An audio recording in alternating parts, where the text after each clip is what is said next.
What happened here?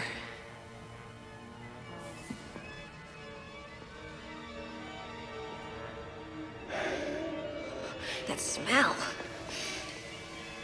If there were peacekeepers, they'd be here by now.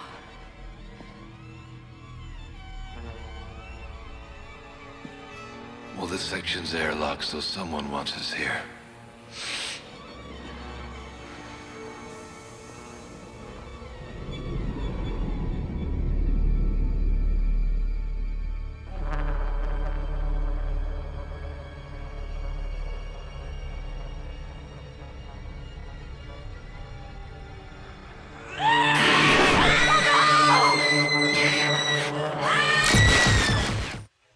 G'day, my name is Guy Gross. I'm the composer on Farscape, and this episode is Eat Me, another one of my weird favourites.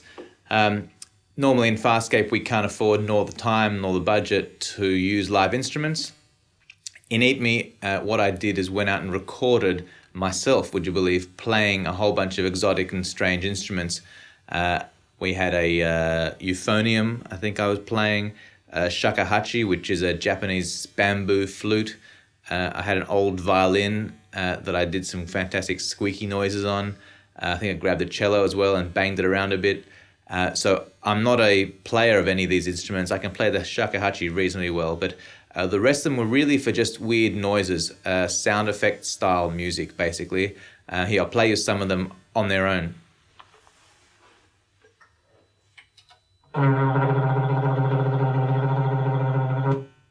The trumpet sound. That was a euphonium that I literally played weird stuff into. Again, I'm not a player, but it's good to get something real into the score and helps with that kind of strange, exotic sound that was so good for this Leviathan.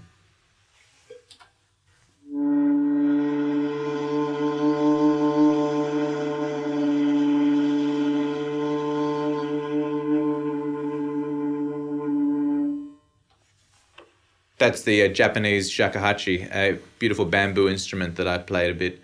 And it's just wonderful, evocative, and helps express those great big cavernous empty sounds that this Leviathan sort of represents.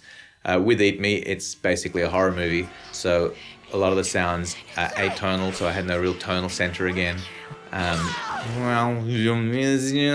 Just weird, nice, weird music to help express what's going on the screen. Here's some of the recordings I did of the euphonium. It's like a small tuba.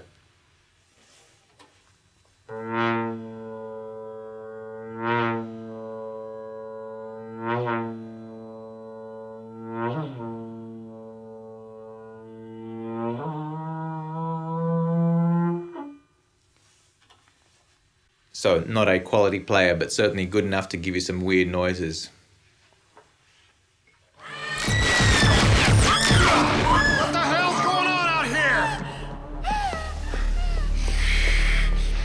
I told you we shouldn't have come here.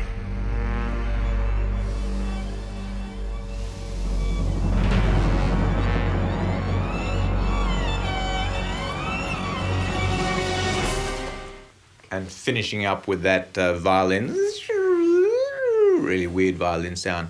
The fun thing about Eat Me, as I said, was the real instruments. So the way I incorporate them electronically is I actually sample the instrument and I can choose where I want that recording to go in time. So I'll play a string part, for instance.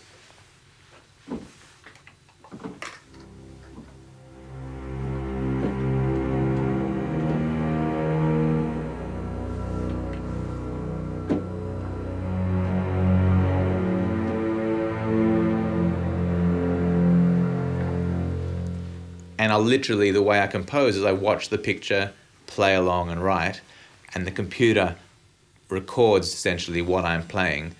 I can then go back and change any note, any volume change. I can do a lot of things to change performances should I not get it right.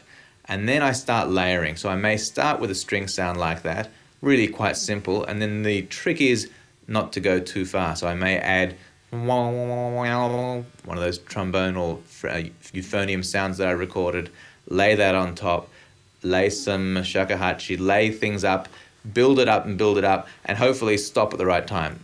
And I'm not not ashamed to say that quite often I just take it too far, and it's a case of stripping things back. Luckily, I normally realize it myself, but occasionally when the director comes in, quite often it'd be Andrew Prowse on Farscape, comes in and thinks, "Guy, there's just too much going on, let's pull something out," and I can literally do that, take some of the fragments out.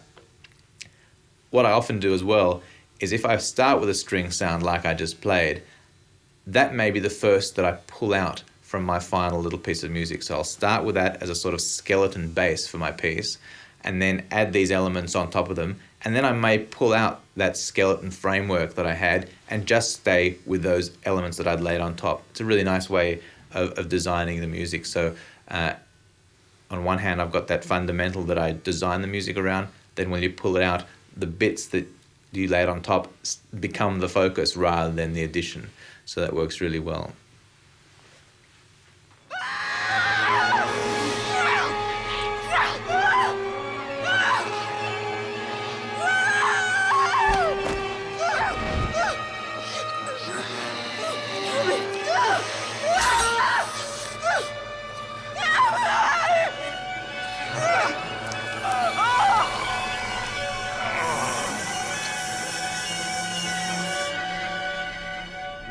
No, you are not taking him back to Moya. So there's one of the, horrendously horrific scenes. You'll hear that there's a French horn in there.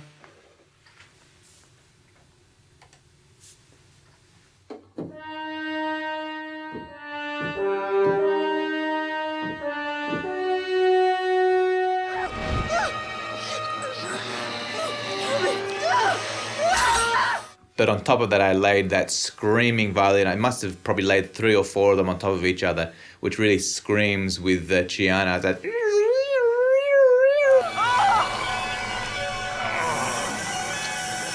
which really helps that whole freakiness. I mean, I guess in some way, Psycho and that terrific score set the tone of lots of horror films. And it's a horror. Grab that high violin, weird screechy thing. And express the screech that you would expect the audience to start screeching when they watch this thing. John! John, can you hear me? John! Dargo! Are you okay? Yeah, we'll talk about it later. Come on! Jewel, you're alive! Come on, hurry up! Shadow, let's go! Gianna! Hold the door! Jewel, you're alive!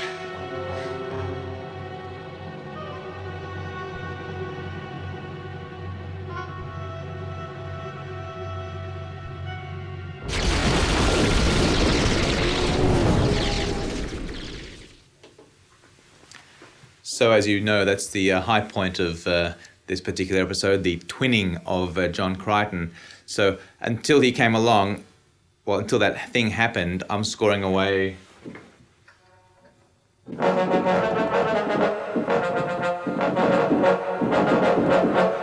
Which is the energy of quick, let's get off this Leviathan before it explodes. But then as soon as we see the second Crichton, I do a gear shift. Listen back to it, you'll hear it. There's a gear shift. Hold the door!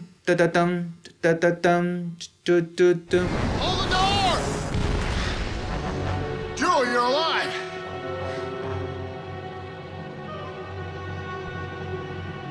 Which is like, oh my God, it sort of like pulls the guts out of the music just as we're hoping.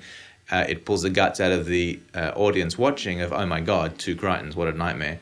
And then I go into that really weird oboe thing.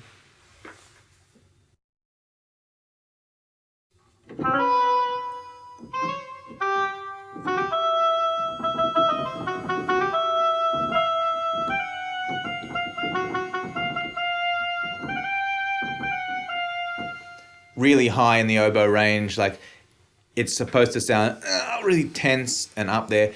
That's another thing you can do with music is you play instruments out of their range or higher or lower in their range, and it has this subconscious feeling. You don't immediately understand it, but an oboe playing up high, it's really hard work for an oboe player, and so it's like that really tense.